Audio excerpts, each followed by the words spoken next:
Bueno, les doy la bienvenida a cada uno de los participantes que están siguiendo las transmisiones que se van a venir dando a lo largo del día de hoy, 28 de octubre, y el día de mañana, 29 de octubre.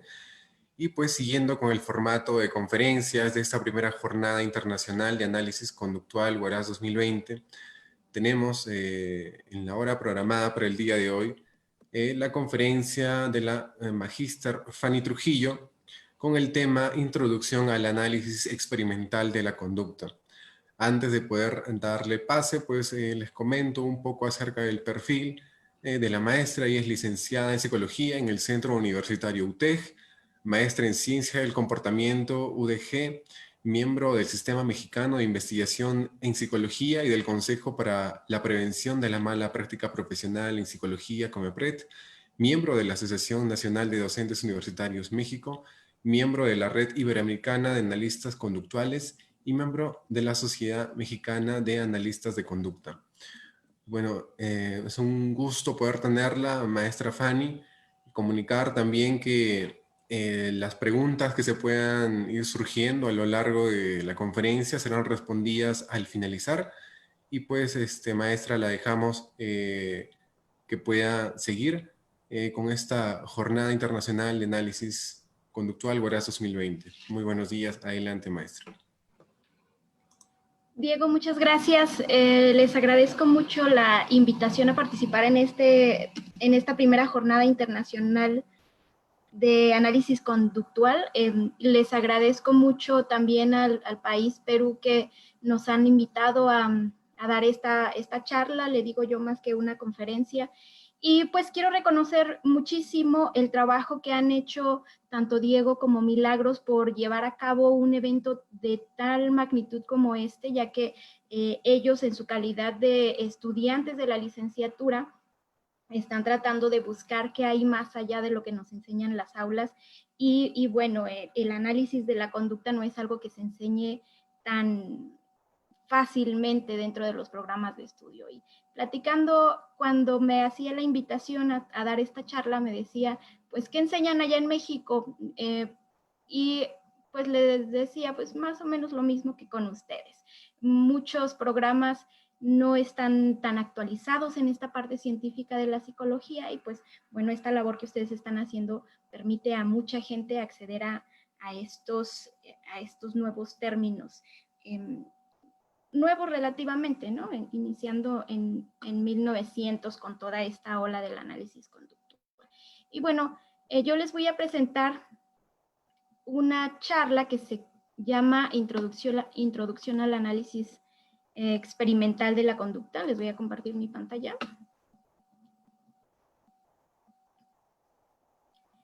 Y también quiero agradecer al Centro Universitario UTEC, que es la institución donde yo estoy trabajando, donde doy clases. Les agradezco también mucho a las directoras de los dos planteles en los que yo doy clases, la licenciada Gaby Mejía y la maestra, son maestras ambas, la maestra Gaby Mejía, la maestra Pilar Cecilio Hernández, que siempre están apoyando todos los proyectos que yo les presento, entonces también.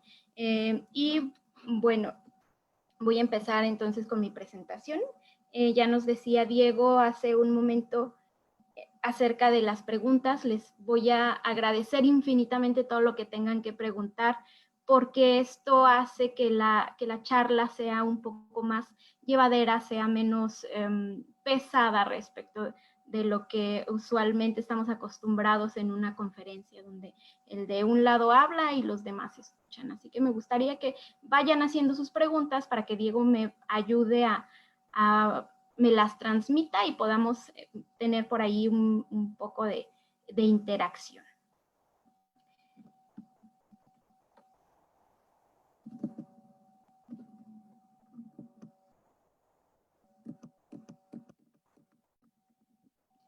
Y bueno, lo que vamos a revisar un poquito en el análisis experimental de la conducta van a ser dos puntos importantes.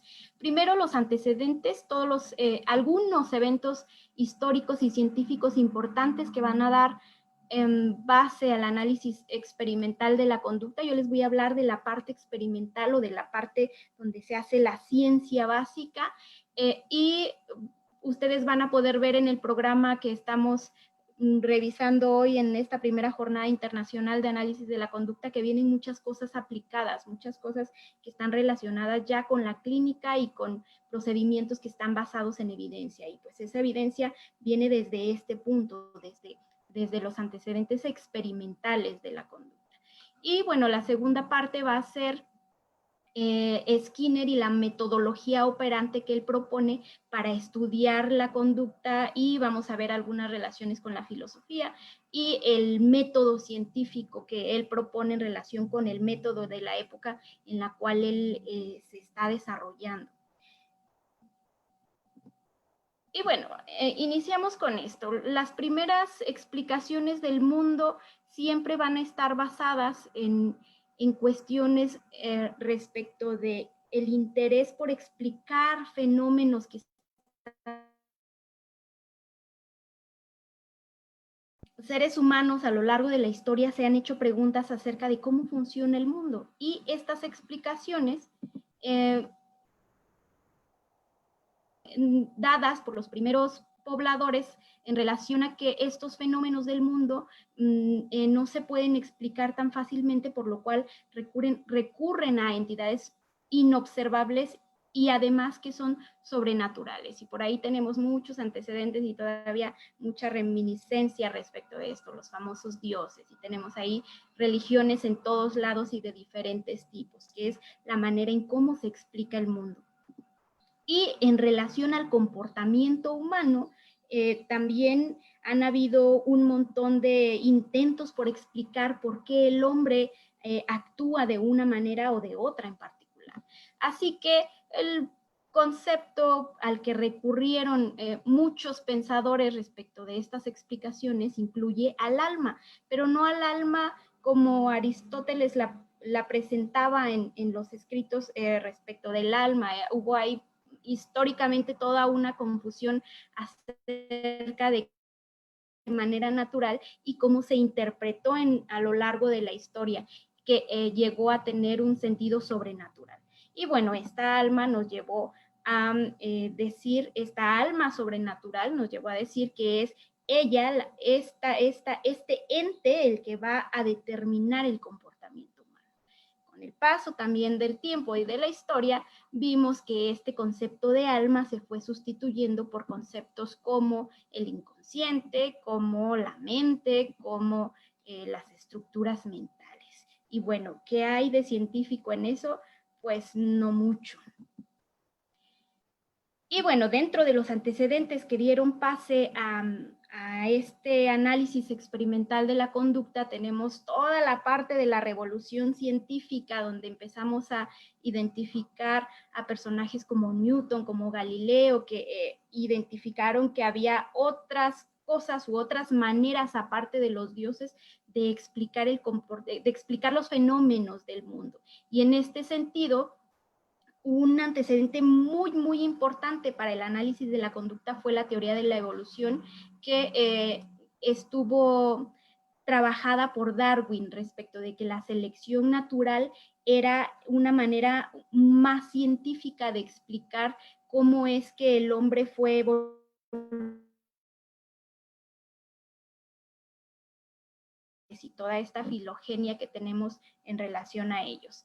Y lo que se propone en este sentido es que ningún individuo de la misma especie es igual a otro, y que van a haber diferencias importantes que van a radicar respecto de la variación de características de cada uno de estos animales. Era como la propuesta principal de esta teoría de la evolución.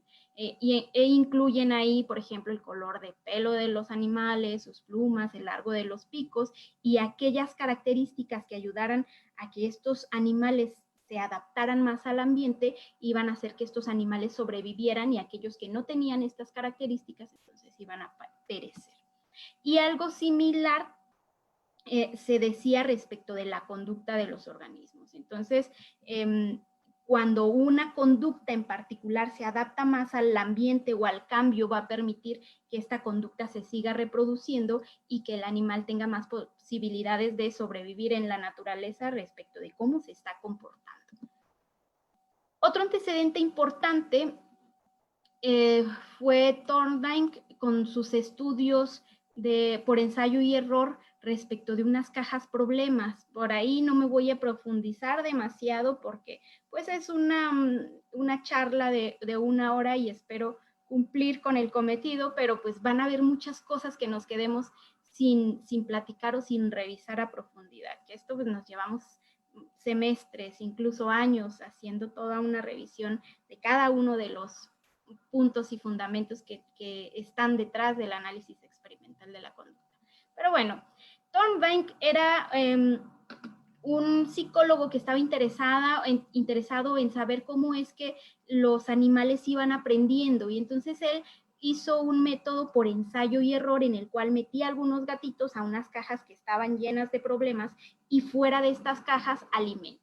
Entonces veía cómo en los primeros ensayos el gato tardaba mucho y hacía y rasguñaba y mordía y etcétera, hasta que después de muchos minutos lograba salir y obtener el alimento. Conforme hacía varios ensayos de esto, el gato disminuía el tiempo y entonces podía obtener el alimento de manera más fácil. Y lo hacía a través de ensayos discretos. Ensayos discretos quiere decir que cada que el gato lograba salir tenía que tomarlo de nuevo y volverlo a meter y volver a hacer la preparación experimental, poniendo nuevamente el alimento y cerrando toda la caja con sus respectivos cerrojos. De lo que concluyó él fue que la explicación de esto incluía que el animal podía asociar una situación con una respuesta, es decir, hay comida fuera de la caja y entonces respecto a las respuestas que me sirven, yo puedo ir depurando aquellas que no son necesarias para que yo obtenga el alimento, y entonces aquellas que sí me van a llevar al alimento son las que voy a seguir utilizando. Se depura esta situación de conductas. Y así es como se propone la famosa ley del efecto, que dice que de las diferentes respuestas hechas en la misma situación, aquellas que son acompañadas o seguidas inmediatamente por satisfacción, en ese caso era el alimento, para el animal quedarán en igualdad de condiciones, más firmemente conectadas con la situación. Y eso era lo que hacía que se redujera el tiempo de acuerdo con sus experimentos. De forma que cuando vuelvan a ocurrir tendrán más posibilidades de repetirse. Otro antecedente importantísimo incluye la fisiología de los rusos y sus estudios sobre el reflejo. Los rusos estaban ya dentro de esta corriente de la ciencia, dentro de los diferentes fenómenos del mundo, investigando con el método científico la fisiología de los reflejos. En particular, un antecedente importante es la fisiología de estímulo-respuesta del sistema digestivo de los animales, que ellos empiezan a estudiar el reflejo estímulo-respuesta como una situación que es puramente fisiológica. El cuerpo va a tener algún tipo de reacción si se le presenta algún tipo específico de estímulo, y entonces aquí va a haber reflejo, independientemente de que yo quiera como organismo reaccionar o no, la conducta se va a presentar siempre que ese estímulo esté. Y en este sentido, la fisiología empieza a aceptar al ser humano como un objeto de estudio de las ciencias naturales, mientras que en los antecedentes iniciales con las explicaciones de deidades se decía que el humano era un ser sobrenatural y que somos especiales porque fuimos creados de manera particular por dioses. En estas nuevas condiciones ya no solamente somos seres especiales, sino también somos estudiables a partir de las ciencias naturales. Con esto, Pavlov, que era un fisiólogo también ruso, discípulo de Sechenov, estudió el sistema digestivo del perro, y lo que estaba investigando él en particular es cómo es que los perros salivan ante la presencia de comida, este reflejo de salivación por el estar consumiendo alimentos, y cuáles eran aquellos estímulos en particular que provocaban el reflejo. Y entonces utilizaba arena, utilizaba ácido y utilizaba comida, entre muchas otras cosas que intentaba hacer que se diera este reflejo fisiológico, este reflejo salival. De esta manera, él utilizó el método científico porque controlaba cada una de las diferentes variables con las cuales se relacionaba esta situación del reflejo salival, y entonces entre sus diferentes estudios él descubrió el condicionamiento clásico que se conoce ahora, al estar estudiando este reflejo salival, donde ahora una respuesta fisiológica ya no estaba siendo provocada por un estímulo evocador, es decir, el perrito ya no salivaba porque se le pusiera la comida en la boca, sino empezaba a salivar por otras cosas. Y esto fue sorprendente para Pavlov porque no era algo que estaba previsto dentro de sus experimentos. Si se suponía que los reflejos fisiológicos solamente eran evocados cuando se daban estímulos particulares, ¿por qué en esta situación el perro estaba salivando si es que no se le había puesto todavía el alimento?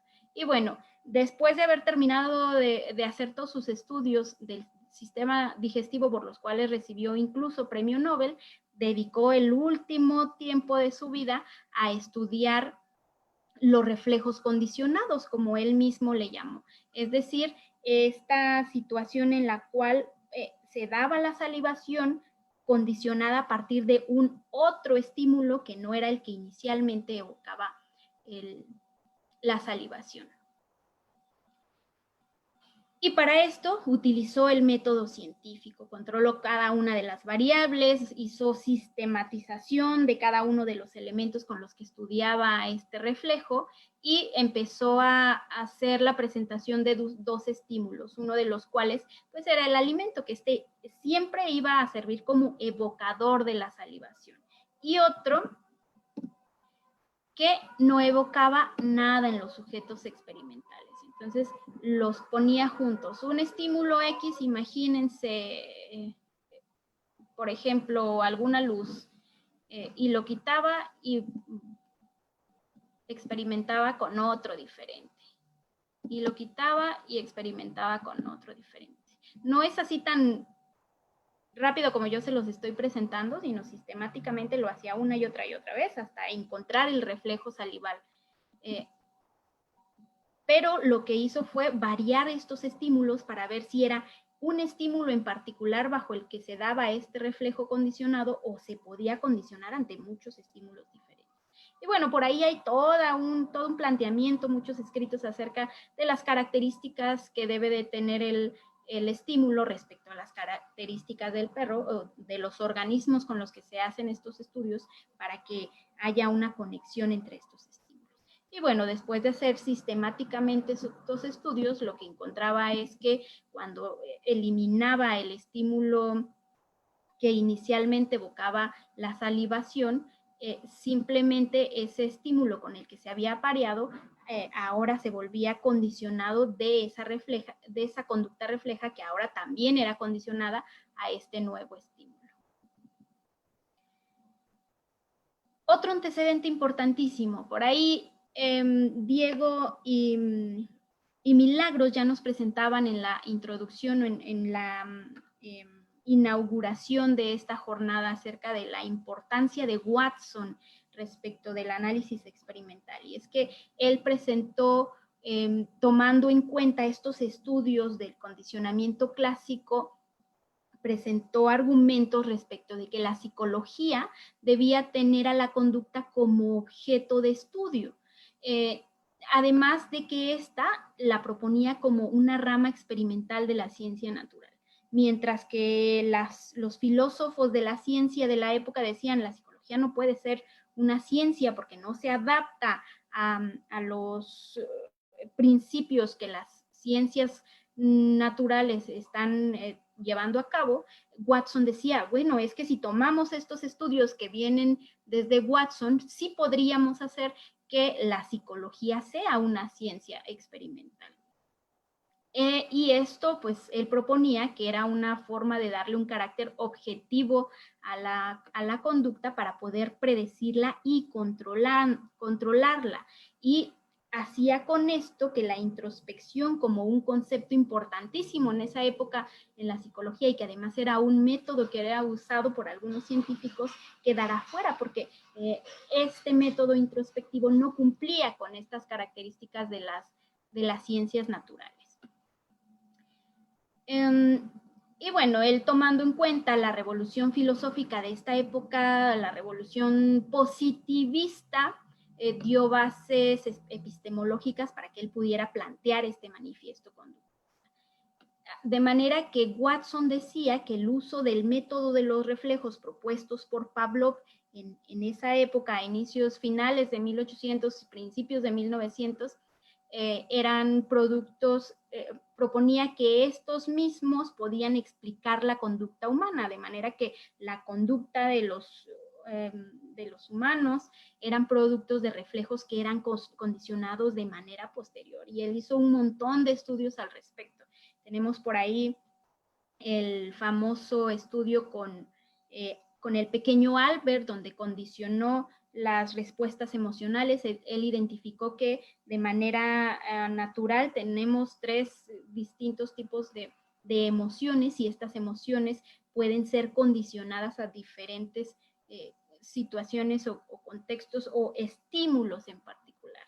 Y a partir de eso también por ahí, si ustedes quieren revisar por su propia cuenta, es desde estos estudios que hizo Watson, de donde sale la desensibilización sistemática que se presenta en los casos clínicos de psicología basada en evidencia. Por ahí tenemos toda una historia también para quienes quieran revisar, y que además da mucha base a los métodos terapéuticos que se están utilizando en la actualidad, que no sé si alguno de nuestros compañeros conductistas que van a estar presentando en esta jornada vayan a platicar un poquito al respecto. Sin embargo, bueno, una de las objeciones que tenemos contra la propuesta de Watson es que el hecho de que dijera que la conducta humana eran reflejos condicionados, pues mantenía la psicología ligada con la fisiología. Es decir, no permitía que la psicología tuviera su propio objeto de estudio y que estuviera delimitándose de lo que las otras ciencias hacían. Estos antecedentes permitieron la llegada de Skinner con su propuesta de reclamar la conducta como dato científico por derecho propio. Él publicó La conducta de los organismos, un libro importantísimo, básico para todos los conductistas, en 1938. Sin embargo, estos trabajos o esta publicación ya fue el resultado después de haber hecho un montón de experimentos respecto de poder identificar cuáles son los elementos de la conducta que podrían estudiarse tomando en cuenta como esta parte científica que se estaba ya revolucionando en estos tiempos.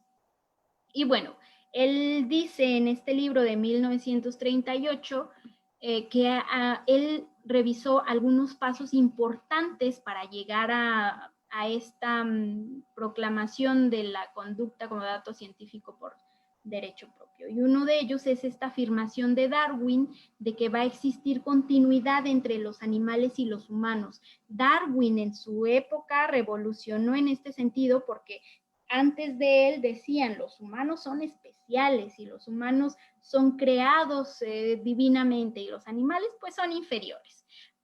Cuando Darwin hace sus observaciones naturalistas, dice, no, los hombres tienen los mismos principios de adaptación y los mismos principios de evolución que tienen los animales, así que hay continuidad entre estos.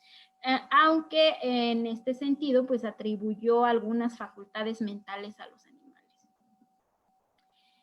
El otro paso necesario que menciona Skinner es la propuesta de Lloyd Morgan, quien prescindía de las facultades mentales de los animales al explicar esta conducta a partir de la ley de parsimonía.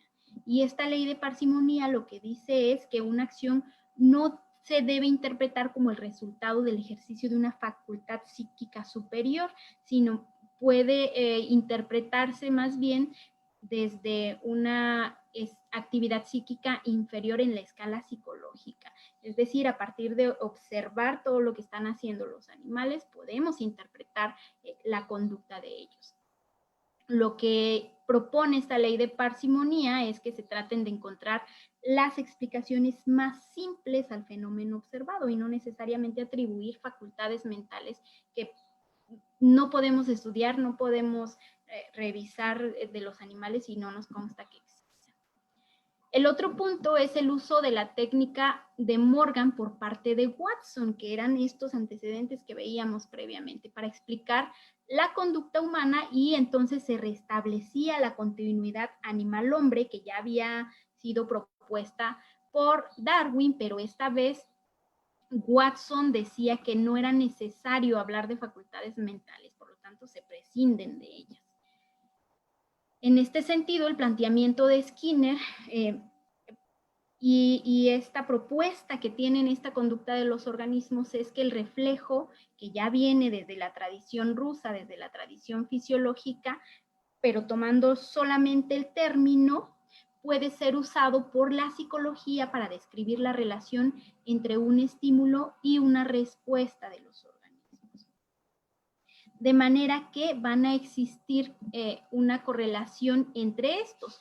Siempre que haya no siempre que haya un estímulo, van a existir estímulos en el ambiente a los cuales se van a dar diferentes tipos de respuesta dependiendo de las características de este estímulo. Y él identificó que en todos los estudios que ya había hecho previamente que existen dos tipos de reflejo. Uno es el que ya había sido estudiado por Pavlov y todos sus seguidores y revisaron cada una de las características de este tipo de reflejo y las variables que lo determinan y demás. Y el otro es el que estudió Skinner, conocido como reflejo operante. Y bueno, él decía, ya existen muchos estudios acerca de este reflejo respondiente, le llamó a él reflejo respondiente porque el organismo tiende a responder ante la presencia de estímulos particulares, es decir, la respuesta es evocada. Sin embargo, hay otro tipo de conductas que no pueden ser explicados de esta manera. Hay conducta que los organismos van a hacer que no necesariamente se les encuentra un estímulo asociado que evocan esa respuesta, sino simplemente el organismo se comporta y dependiendo de si existe un estímulo que refuerce esa conducta podría presentarse otra vez o podría no volverse a presentar. Y estos serían los dos tipos de reflejo. En este sentido, el libro de conducta de los organismos, él dice, se va a enfocar en estudiar todas las características del reflejo operante porque de este se tiene menos conocimiento y es una manera de poder abonar un poco a la ciencia tomando en cuenta esa conducta como objeto de estudio de la psicología desde el punto de vista científico.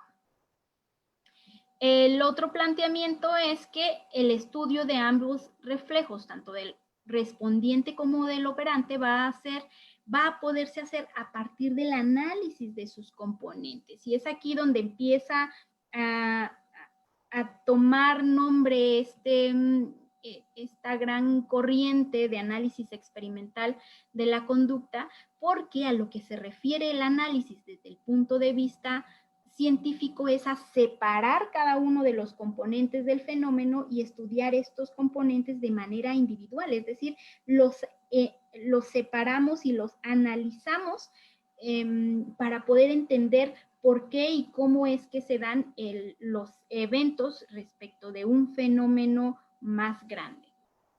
Y lo que él decía es, podemos utilizar los métodos y las prácticas científicas existentes y siempre hay que controlar de manera muy estricta todas las variables que intervienen, lo que va a permitir la predicción de las propiedades cuantitativas respecto de aquellos reflejos que son representativos de la conducta. Y entonces la propuesta es, separamos los elementos y los estudiamos de manera individual.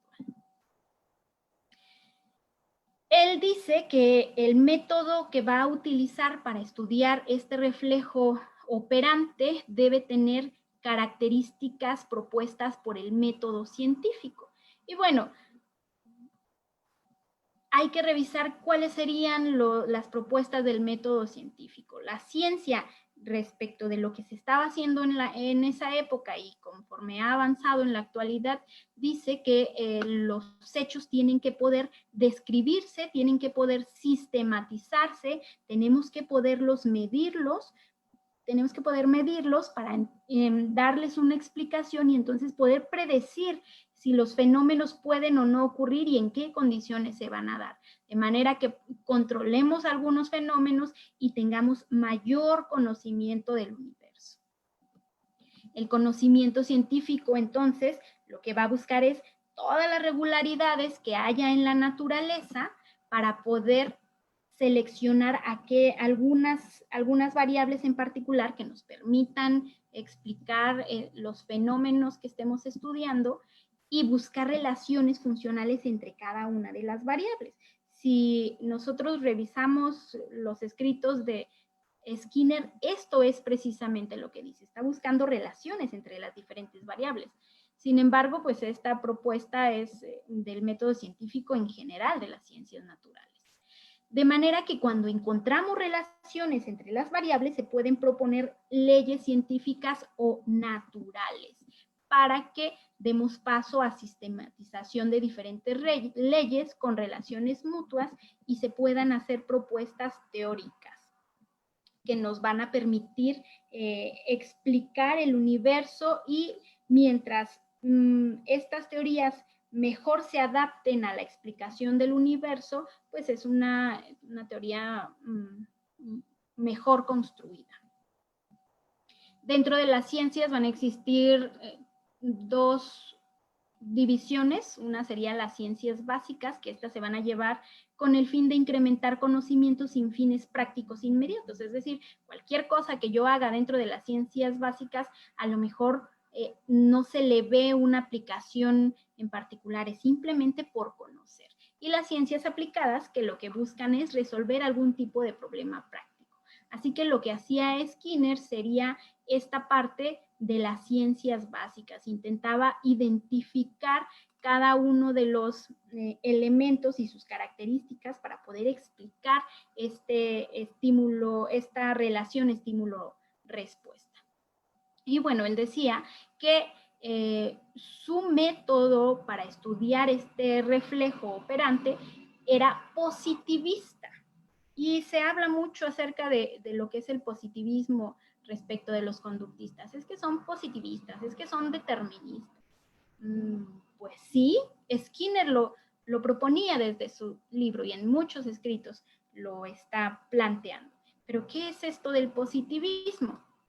El positivismo era una corriente filosófica, o es una corriente filosófica que llegó después de la revolución científica, cuando empezamos a quitarle valor a las deidades al crear las cosas y empezamos a dar explicaciones naturales a los diferentes fenómenos. También el positivismo, como una corriente filosófica de la ciencia, decía que había que delimitar qué cosas sí son ciencias y qué cosas no son ciencias.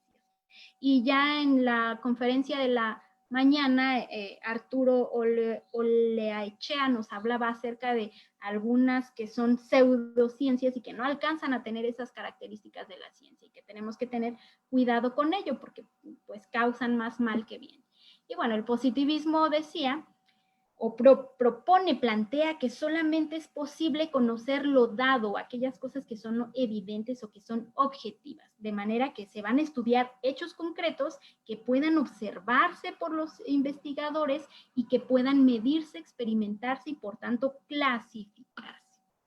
De esta manera el pensamiento mágico o la hechicería quedan fuera, los dioses quedan fuera como explicación respecto de los eventos del mundo y de los fenómenos naturales.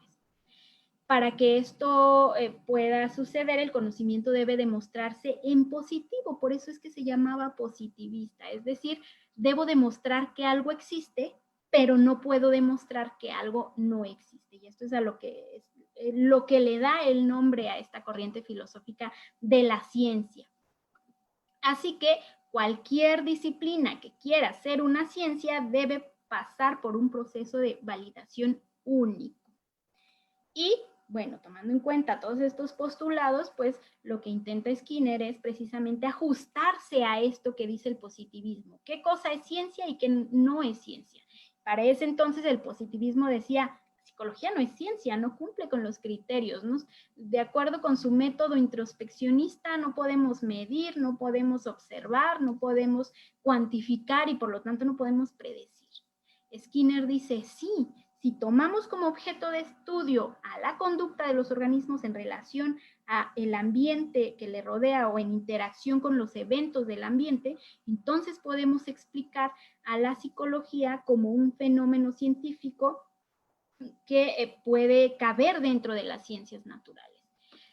Por lo que él dice que es necesario que se describa la conducta en lugar de nada más intentar explicar con conceptos que no caben dentro de esta corriente.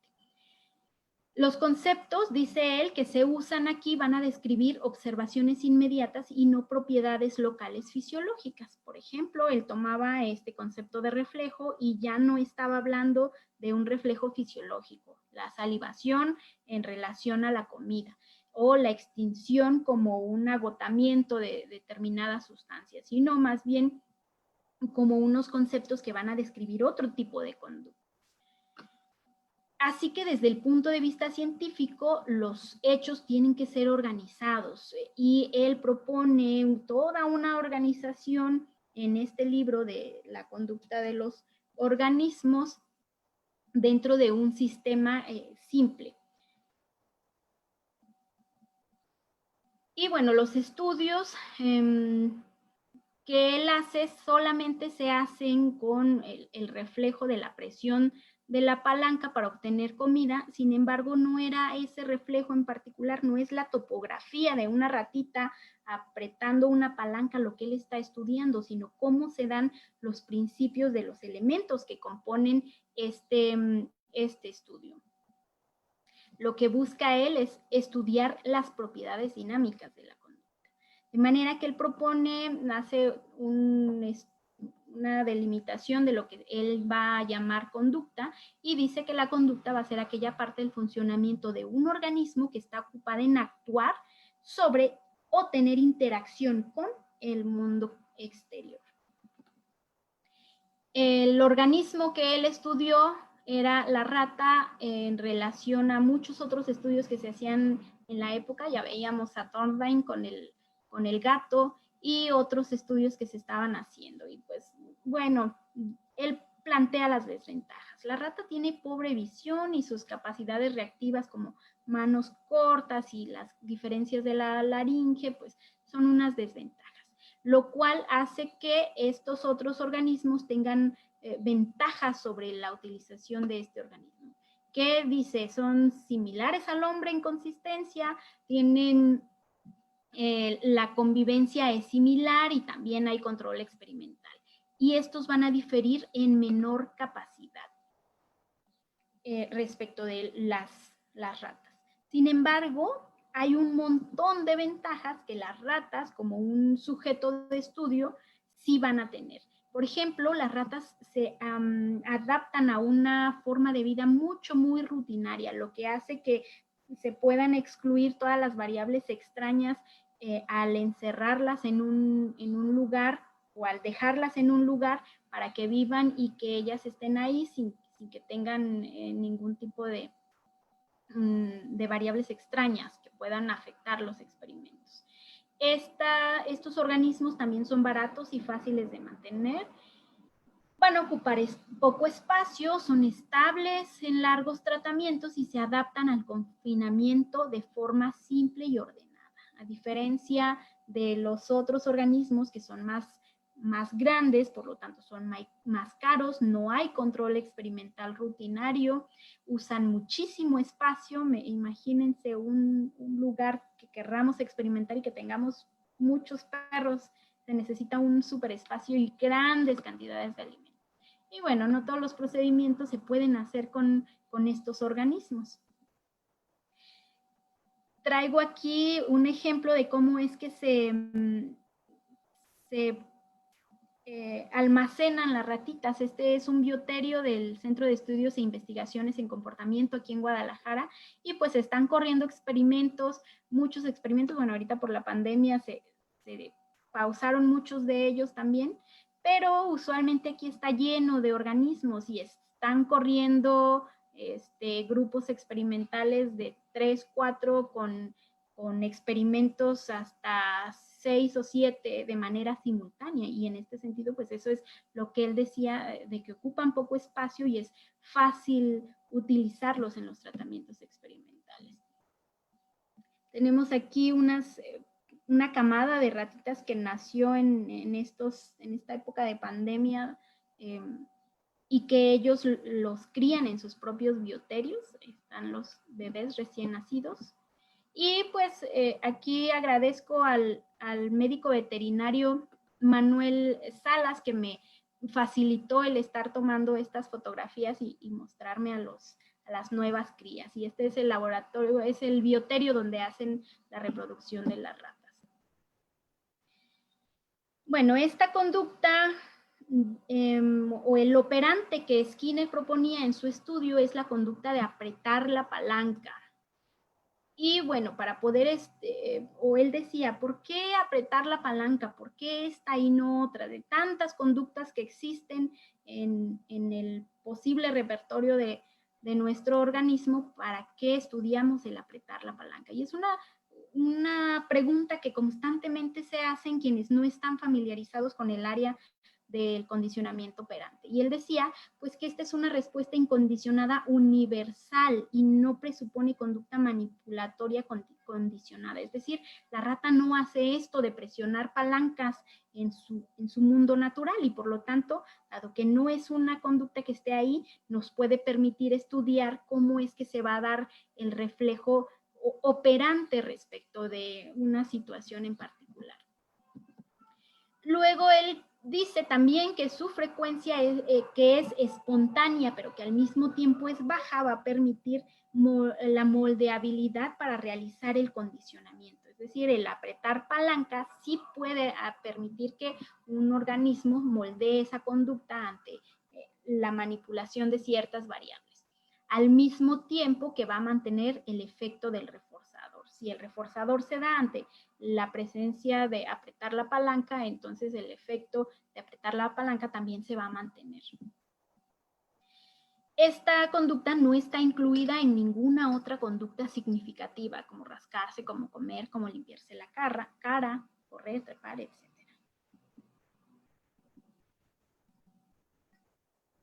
La respuesta es relativamente unívoca. ¿Qué quiere decir? Que siempre va a saber el experimentador cuando la rata apretó la palanca y no va a tener problemas con ¿sí levantó la pata? ¿No levantó la pata? ¿No vi bien? ¿Sí fue o no fue respuesta? No.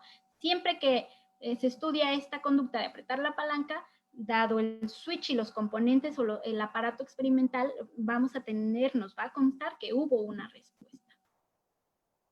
Se procede de la misma forma en cada ocasión. Todo el tiempo se manipulan las variables y se evitan todas las variables extrañas que se puedan presentar.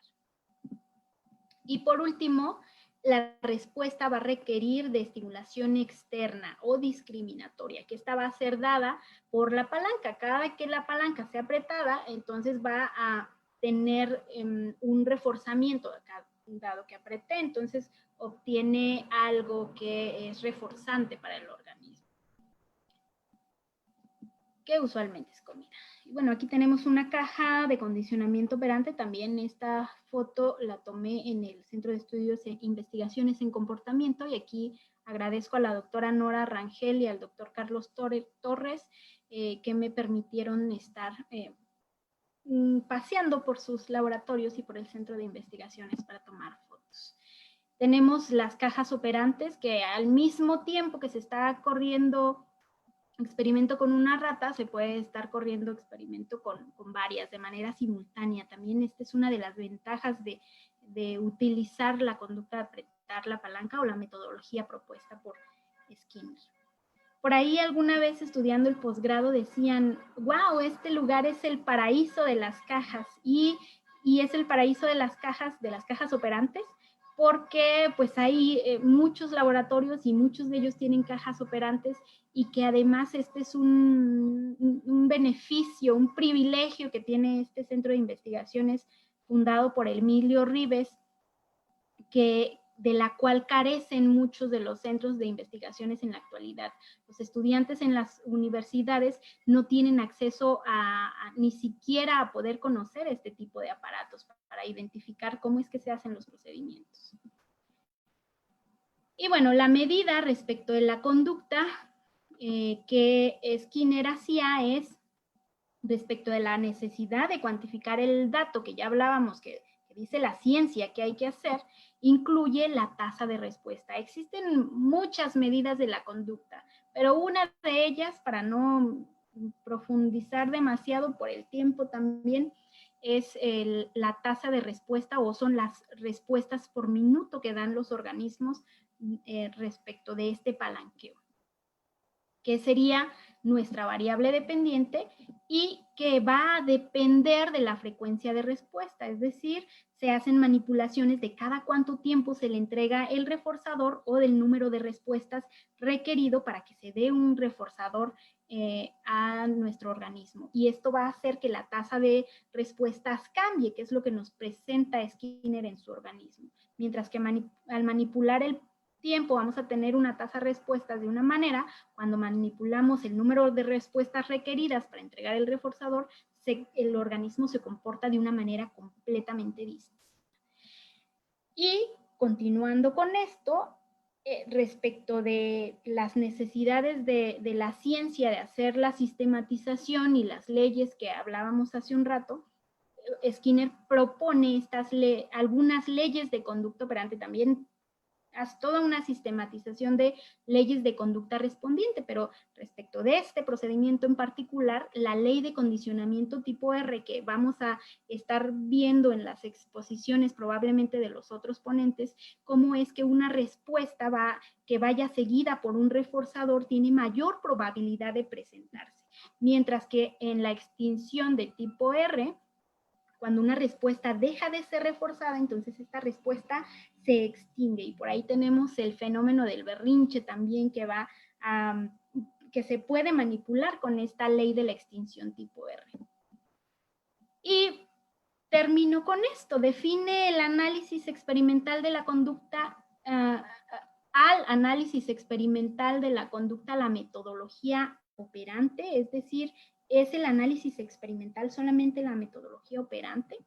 Y pues la respuesta es no. El Centro de Estudios e Investigaciones tiene un montón de manipulaciones que se hacen en relación a estudio de la conducta, estímulo, respuesta con humanos, en fenómenos como el poder, en fenómenos como la colaboración, en fenómenos como la resolución de problemas, etcétera. Es decir, no es la situación de apretar una palanca lo que se estudia en el análisis experimental, sino sus propuestas respecto del reflejo de tipo operante. Hay una respuesta que, si es seguida por un reforzador, entonces se da el reflejo de tipo operante. Y tenemos aquí diferentes partes del centro de investigaciones donde se hacen no solamente estudios con conducta animal, sino también hay estudios con conducta humana que son de tipo básico, de tipo experimental. Y los dejo con este meme que subió por ahí uno de nuestros colegas conductistas, que dice: están en una sesión terapéutica, hice un nuevo amigo, y pregunta a la terapeuta, ¿real o un conductista de Facebook? Porque esta nueva tendencia de estarnos conectando los conductistas, ya que en nuestro gremio la mayoría tiene otras corrientes y no entienden lo que hablamos, entonces pues ahora la tendencia es pues conectarnos por las redes, que es precisamente lo que ha logrado esta primera jornada internacional de análisis conductual, y conectarnos a los conductistas. ¿Real o conductista de Facebook? Es un conductista de Facebook, que muchos de nosotros estamos conectados y nos conocemos de manera virtual, pero no necesariamente de manera personal. Y con esto cierro mi presentación y les agradezco mucho haberme escuchado. Muchísimas gracias, maestra Fanny. Increíble conferencia la que nos acaba de impartir el día de hoy. Y pues habíamos conversado también en una oportunidad anterior también junto a usted y nos había comentado el trabajo que viene realizando también en el campo de investigación. Y bueno, los mensajes en Facebook, pues me parece que no hay preguntas, más que mensajes de agradecimiento hacia usted y por los aportes brindados, pero también me gustaría hacerle una pregunta, ¿no? En este caso, pues, ¿cuál sería la importancia en la actualidad del análisis experimental de la conducta? Muchísimo. La complejidad de la conducta humana es grande. Hay muchas variables que todavía no se conocen respecto de cómo es que están interactuando con la conducta humana y bueno, ya tenemos la propuesta skinneriana ha ido evolucionando porque él proponía de no haber nada científico en la psicología y el sistematizar un tipo de reflejo respondiente y un tipo de reflejo operante van a hacer que se den las primeras bases. Sin embargo, de ahí en adelante no es todo lo que define al análisis experimental. Necesitamos revisar todas las variables, por ejemplo, de la convivencia diaria de los seres humanos. Ya no solamente hablamos de que un reforzamiento va a hacer que una conducta se presente de manera con una mayor probabilidad, sino vamos a hablar de otros elementos o de otras condiciones que van a estar presentes que probabilizan que esa respuesta no se presente. Por ejemplo, puede estar muy fuerte el reforzador, sin embargo, si hay otra condición ahí que lo evite, entonces la conducta no se puede dar. Y este tipo de conductas que ya son más complejas, tenemos ahí muchos estudios que nos ayudan a entender, pero otros que todavía nos hacen falta para poder entender esta conducta compleja, nos ayudan a poder identificar precisamente esas variables. En el caso de todas estas ponencias que vienen a continuación, hay ya mucha evidencia respecto de cómo funciona el ser humano en la vida cotidiana, que al final mucho de eso es lo que nosotros queremos saber. Sin embargo, hay muchas otras cosas que todavía no se saben, sobre todo interacción de variables de tipo social, interacción de variables que van a estar presentes y que son extrañas al estudio del comportamiento, porque no se han sistematizado. Bueno, no es que no se hayan sistematizado, por ahí están muchos en camino. Les decía que en el centro de investigaciones están estudiando fenómenos como el poder, como la cooperación, como la resolución de problemas. Entonces esa es su importancia. Skinner nos dejó la metodología de análisis, descomponer el fenómeno para poder entenderlo. Muchas gracias, maestra. En verdad, parece que todo claro, ya que no hay preguntas, pero pues solo veo mensajes de agradecimiento y pues ahí Itiel Acatitlán nos menciona que nada como terminar una plática con un meme. Es bastante Muchas bueno. gracias. Y le agradezco bastante, maestra, por haber aceptado la invitación y por compartir, ¿no? Los conocimientos y aportes que pues mucha falta hace hoy en día. Así que si no hubiera pues más preguntas, no sé si tuviera algún mensaje final para poder finalizar ya la conferencia suya del día de hoy. Pues solamente agradecerte, Diego, a ti y a Milagros por la invitación. Fue un gusto estar aquí con ustedes y pues que la ciencia, la tendencia ahora tiene que ser de manera colaborativa y por ahí estamos, nuevos amigos en Facebook si es necesario, son bienvenidos porque esto nos ayuda a difundir más la ciencia de la psicología. Muchas gracias, maestra Fanny. Pues ya saben para todos los que pueden seguirla en su página. Maestra, ¿en dónde pueden encontrarla? Eh, ¿Cómo la Yo, pueden...? sí, yo estoy de manera pública en el Facebook como Fanny Trujillo, así me pueden encontrar, Fanny Trujillo. Muy bien, maestra, muchas gracias. Pues así estaríamos finalizando esta conferencia sobre introducción al análisis experimental de la conducta. Y pues comentarles que pues se vienen muchas más, estar atentos solamente Hasta luego, maestra Fanny, ya estaremos en Hasta luego. Muchas situaciones. gracias. Cuídense mucho. Cuídense también. Igualmente. Hasta luego.